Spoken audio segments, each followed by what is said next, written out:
pepatah Arab menyampaikan, hiduplah kamu dengan cara kamu ingin dimatikan.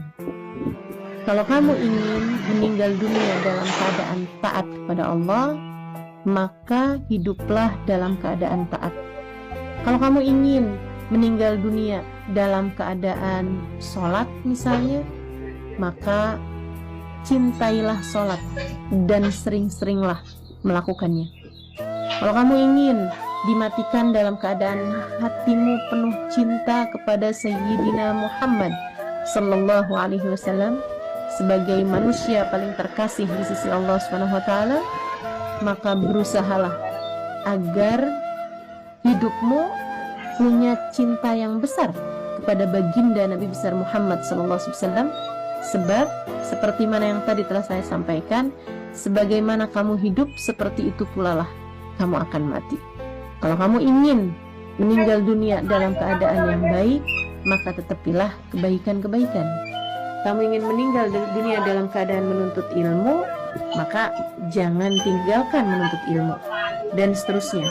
Saudaraku sekalian yang saya muliakan, ini penting karena memang kematian itu akan datang dengan cara yang biasanya seseorang menjalani kehidupan, bukan hanya secara zahir, akan tetapi lebih kepada secara batin. Hatimu ada di mana, maka akan seperti itulah keadaanmu di saat mati nanti. Kalau hatimu selama ini hanya mengejar dunia terus-terusan, otakmu kalau dibuka isinya hanya angka-angka, isinya hanya berapa saldo yang kamu punya dalam rekeningmu, isinya hanya nambah uang berapa, berkurang uang berapa, isinya hanya kamu kepengen punya ini, kamu kepengen punya itu, isinya hanya sekedar angka-angka yang terus-terusan di dalam pikiranmu itu. Bahkan ketika kamu sholat, urusannya adalah biar rezeki saya lancar. Ketika kamu baca Quran, urusannya adalah biar saya cepat dapat uang misalnya gitu. Ketika kamu mengerjakan sholat duha misalnya, pengen biar cepet dapet mobil misalnya, cepet pengen punya rumah sendiri misalnya, hanya berisi harta dunia, hati kamu hanya berisi harta dunia, maka jangan salahkan siapa-siapa. Di saat kamu meninggal dunia, hatimu masih belum selesai dari dunia dan hanya terisi dengan urusan-urusan dunia. Tidak ada rahmat Allah Subhanahu wa ta'ala menantimu pada saat itu. Dan dunia yang kamu perjuangkan sampai sedemikian rupa, tak ada sedikit pun yang kamu bawa.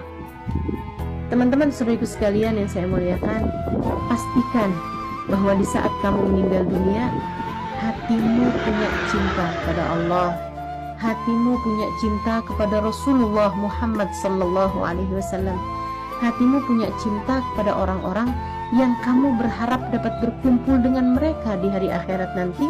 Karena kamu tahu mereka adalah orang-orang yang saleh, karena kamu tahu mereka adalah para ulama-ulama Allah Subhanahu wa ta'ala, karena kamu tahu mereka adalah para kekasih-kekasih Allah Subhanahu wa ta'ala. Pastikan hati kamu memiliki rasa yang seperti itu di saat kamu meninggal dunia. Dan untuk itu, di sisa hidup yang entah tersisa berapa ini, mari kejar rasa itu teman-teman. Tanyakan dalam hatimu, adakah ia sudah mencintai Nabi Muhammad?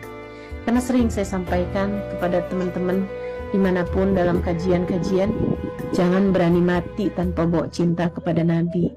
Masalahnya berat, masalahnya susah. Siapa yang akan memberimu syafaat di sana? Kalau sewaktu di dunia kamu berpulang menghadap Allah tanpa memiliki cinta kepada orang-orang yang kiranya dapat membantumu di akhirat nanti. Jadi yang pertama yang harus kamu lakukan untuk meraih dan mengejar husnul khotimah adalah hiduplah dengan cara kamu ingin dimatikan. Kalau kamu ingin dimatikan dalam keadaan baik, maka tetapilah kebaikan tersebut. Kamu ingin meninggal dalam keadaan membaca Al-Quran misalnya gitu, maka tetapilah baca Al-Quran tersebut. Kamu ingin meninggal dunia dalam menuntut ilmu atau dalam mengajarkan ilmu, teman-teman saudaraku sekalian, tetapilah keadaan tersebut. Kamu cintai keadaan tersebut, hingga insya Allah kamu akan meninggal dalam keadaan semacam itu.